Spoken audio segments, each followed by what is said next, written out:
this is Richard Thornton. Welcome to our series on ancient Mexico.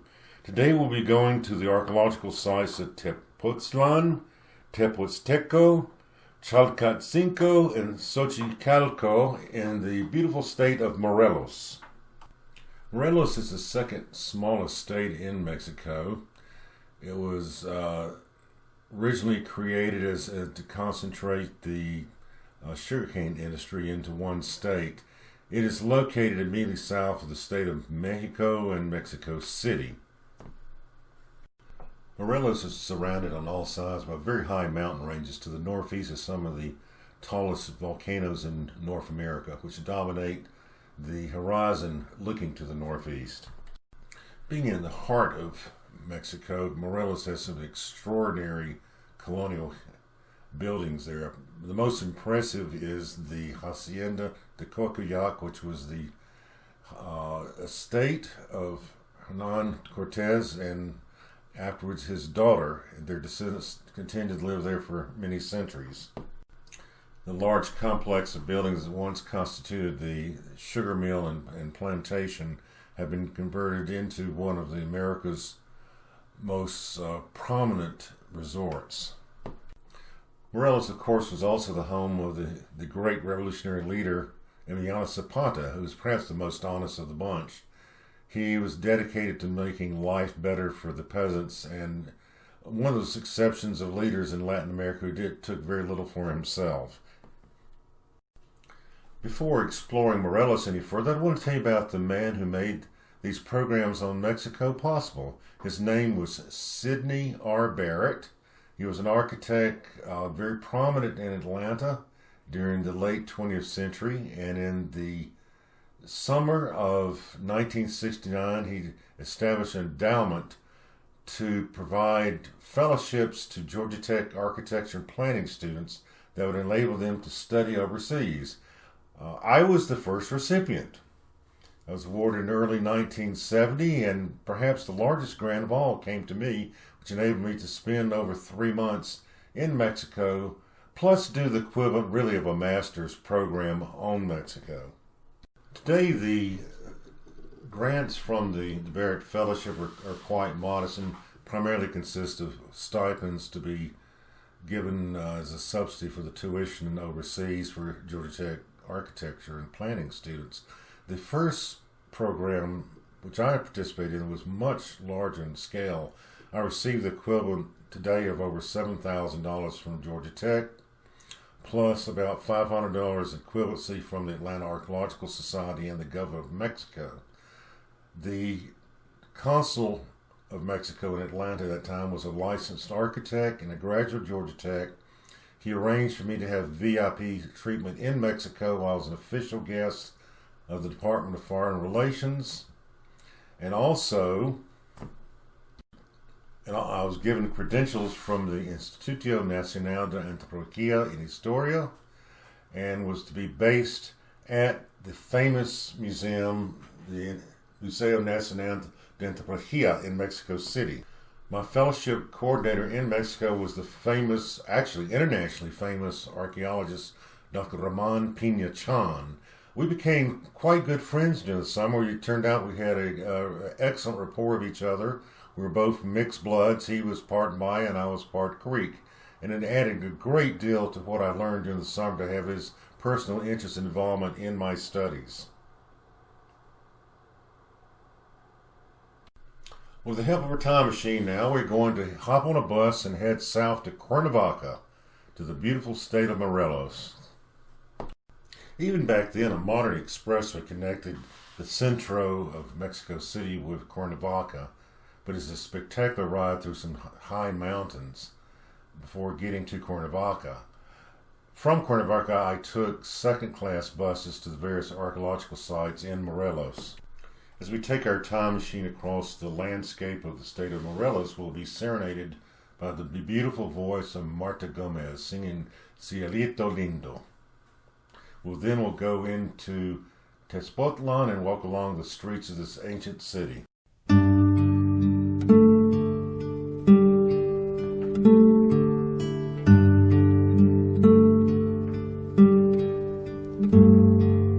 De las morena, cielito lindo, vienen bajando.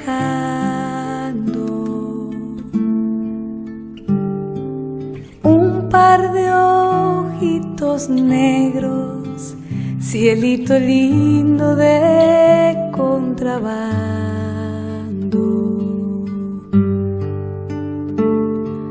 De la Sierra Morena, cielito lindo, vienen bajando. Un par de ojitos negros, cielito lindo de contrabando.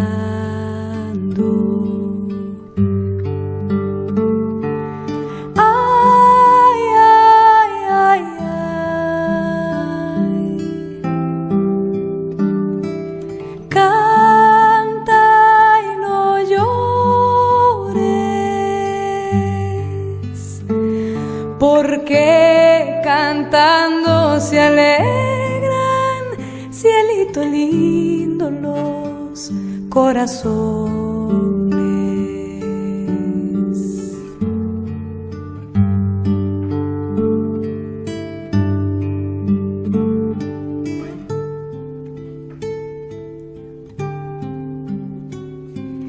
Ese lunar que tienes, cielito lindo, junto a la boca, no se lo des a nadie, cielito lindo, que a mí me toca.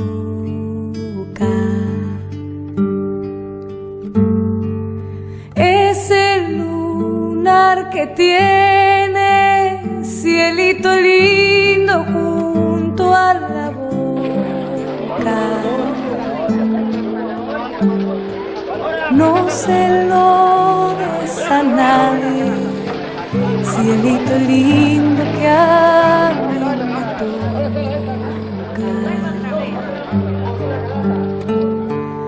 Ay, ay, ay, ay. Canta y no llores, porque cantando se alegran, cielito lindo, los corazones. Ay, ay, ay, ay. Canta y no llores, porque cantando se alegran, cielito lindo, los corazones.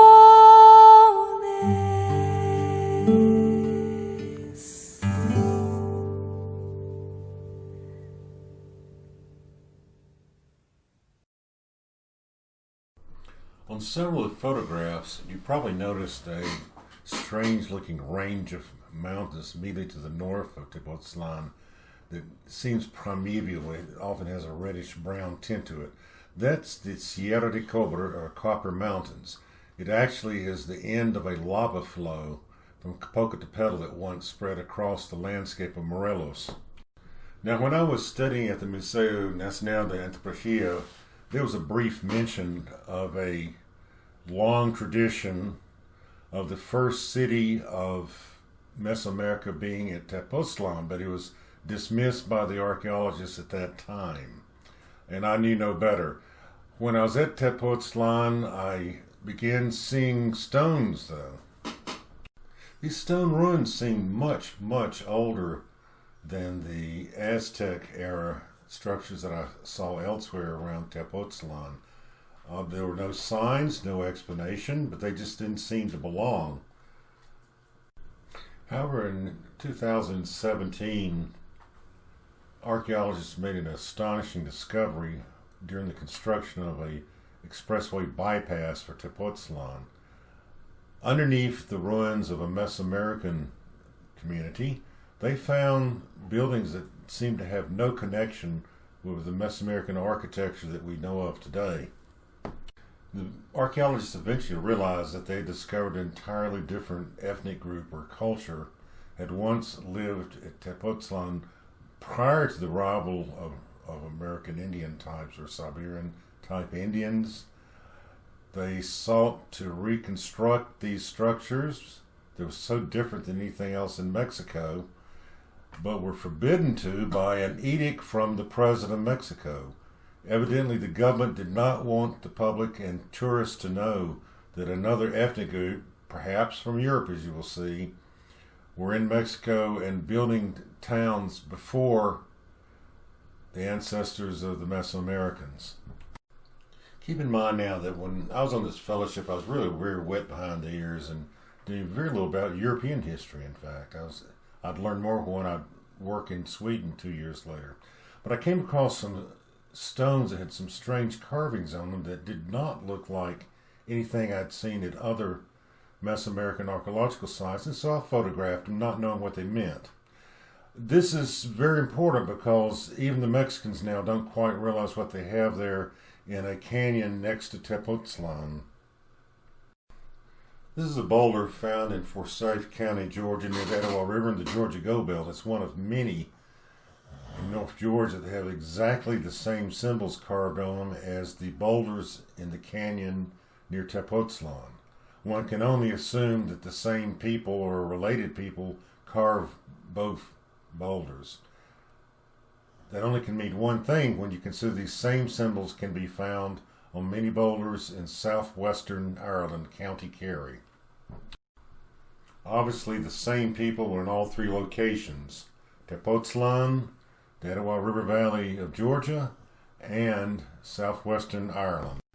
By far the best known archaeological site around Tepoztlan, though, is the Pyramid of Teco, which just means copper pyramid or copper temple.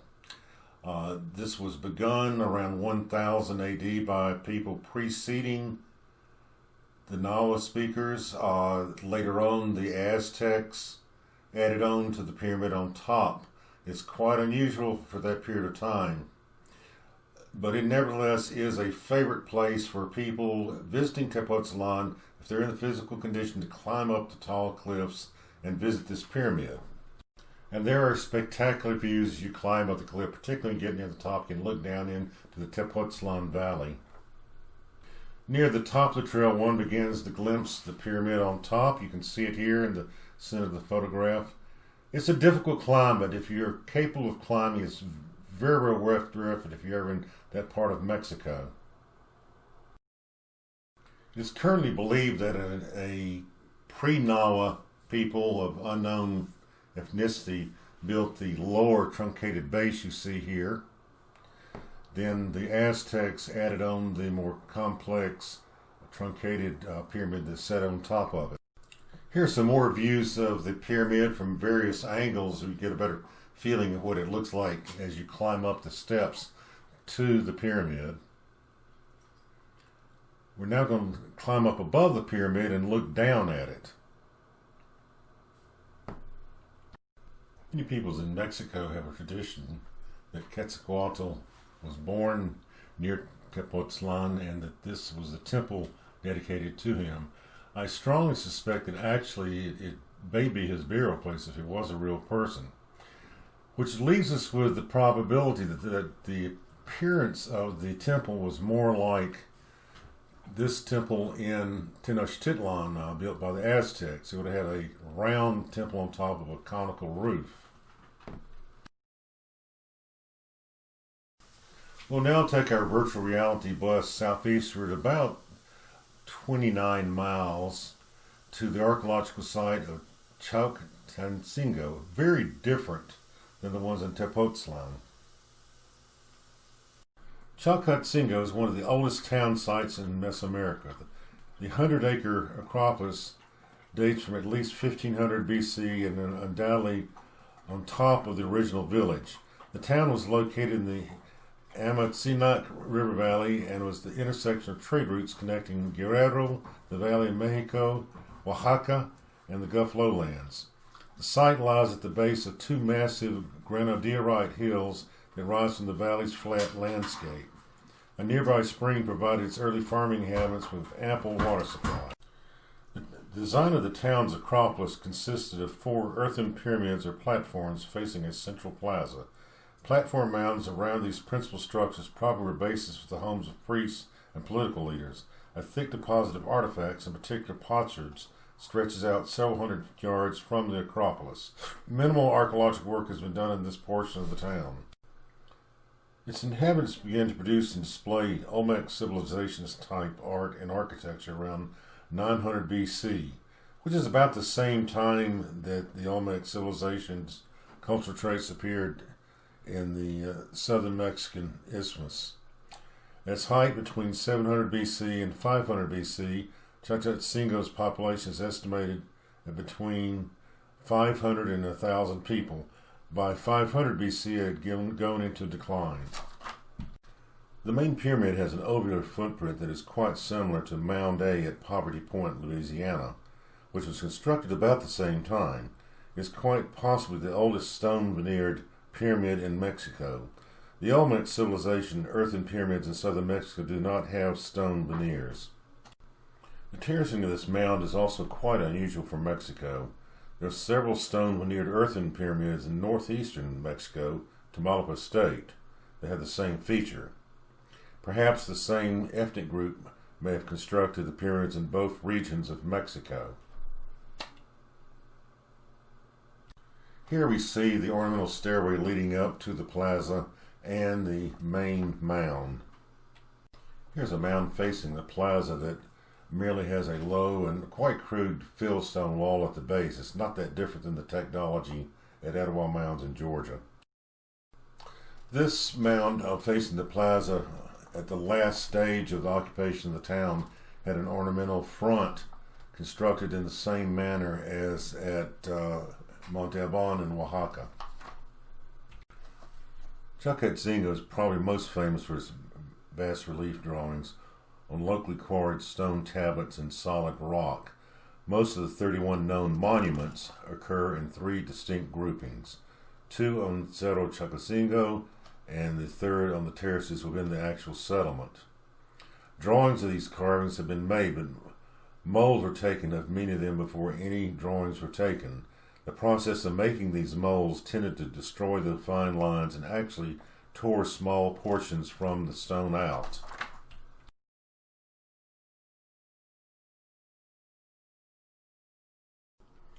Teopanzolco is an Aztec archaeological site within the city of Cuernavaca, Morelos, near the Balsa River. Most of the visible ruins date from the middle to late post-classic period, 1300 through 1521 AD. But in a more detailed satellite imagery, you will see the footprints of buildings built before and since then. The Acropolis of Teopanzolco was built upon a hill formed from a lava flow. Although this area is now occupied by the Vista Hermosa district of Cuernavaca, in pre-Columbian times it was an area of coniferous woodland. Teopanzolco comes from the Nahuatl language. It means the place of an old temple. Teopanzolco was the original center of the city of Cuauhnahuac during the early Aztec period, but where the ceremonial center was moved to a more defensible location, now the center of the modern city of Cuernavaca. After the relocation of the ceremonial center, no new construction was undertaken at Teopanzolco. The site of Teopanzolco was rediscovered in the 1910s during the Mexican Revolution, when revolutionary forces of Emiliano Zapata installed an artillery emplacement upon the Great Platform in order to shell Federalist positions in the center of Cuernavaca. At that time, the ruins appeared to be a small hill. The resulting cannon fire shook loose the soil, revealing the stonework below. The modern archaeological history of Teopanzolco began with the first excavation of the site in 1921. No further investigation took place until it was excavated between 1956 and 1957 by my mentor, archaeologist Ramon Pinachan. He investigated the temple of Xochicalco and established a ceramic sequence for the site. Further archaeological investigations took place in 1968 and 69 by Angulo Villesfor and in 1980 by Wanda Tomas. The Instituto Nacional de Antropología y Historia has undertaken maintenance and minor excavations annually since 1985. The earthquake of September 19, 2017 damaged the main temple. As archaeologists began repairing the damage, they were surprised to find a smaller, previously unknown temple inside, which presumably was dedicated to Tlaloc, the god of rain. Archaeologists discovered stucco-covered walls, a bench, and a pilaster, which may date to the Middle Post-Classic period, 1150 through 1200 AD. While more studies need to be undertaken to prove this theory, this would mean that the temple of Teopanzolco predates the Templo Maya, or Great Temple, in Mexico City. For our final archaeological zone in Morelos, we will travel about 10 miles south of Cuernavaca to the great city of Xochicalco. Xochicalco is spectacularly situated on a ridge overlooking the Morelos Valley, which was graded to be level. The site is located about 76 miles by road south from Mexico City. The name Xochicalco is translated from Nahuatl as the House of the Flowers. The cultural apogee of Xochicalco came around the abandonment of Teotihuacan's Acropolis around 600 AD. It has been speculated that Xochicalco may have played a part in the fall of the Teotihuacan Empire. The architecture and iconography of Xochicalco shows cultural influences from Teotihuacan, the Maya civilization, and the Matlacinca culture of the Toluca Valley to the north, which is west of Mexico City. Today, the residents of nearby village Aquintepec still regularly speak Nahuatl among themselves. The main ceremonial center is atop the forestry-leveled hill, with remains of residential structures mostly unexcavated on long terraces covering the slopes. The site was first occupied around 200 BC, but did not develop into an urban center until the Epiclassic period of around 700 to 900 AD. Nearly all the standing architecture site was built at this time. At its peak, the city may have had a population of up to 20,000 people.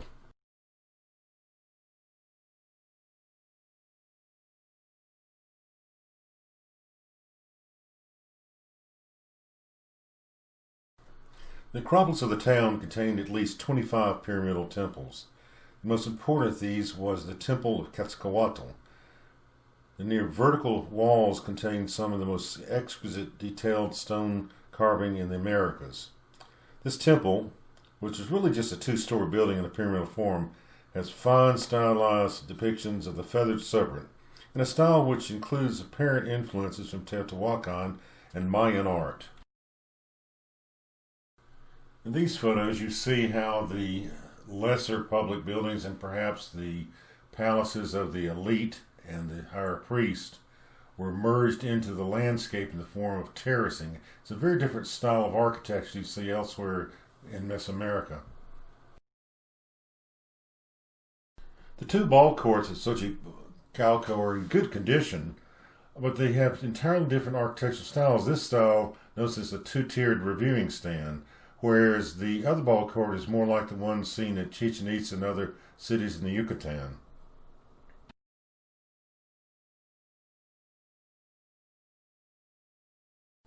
At a location a few hundred yards from the main Acropolis is a cave that was used as a temple, and on top of it is a strange-looking structure that archaeologists interpret as being an observatory. About a dozen stone stelas have been found at Xochicalco. They are a little different, though, than one of the Maya cities, that they do not contain Maya writing. Also notice in this photo there's a circle and a cross, which is the sacred symbol of the Creeks and the Yuchi in Georgia. This stela on the right is somewhat peculiar. It's obviously part of a writing system, but nowhere else at Xochicalco they found any other writing system to compare to it. Around the year 900 AD, the city of Xochicalco was burned and ransacked. Many of the excavated houses and temples have layers of burning and destruction that covered the deposits from the main epiclassic occupation. Underneath destruction layers, numerous objects were left in place in the houses, indicating that the site was destroyed and abandoned quickly. A small remnant population lived on, however, on the lower slopes of the hill. Later, around 1200 AD, the site was recolonized by Nahuatl-speaking Teotihuacan people, ancestors of the Nahuatl-speaking populations of the modern state of Morelos. Many years after my first visit to Mexico and the fellowship, I was invited back to Mexico a fourth time to spend the Christmas holidays at a hacienda near Tepoztlan.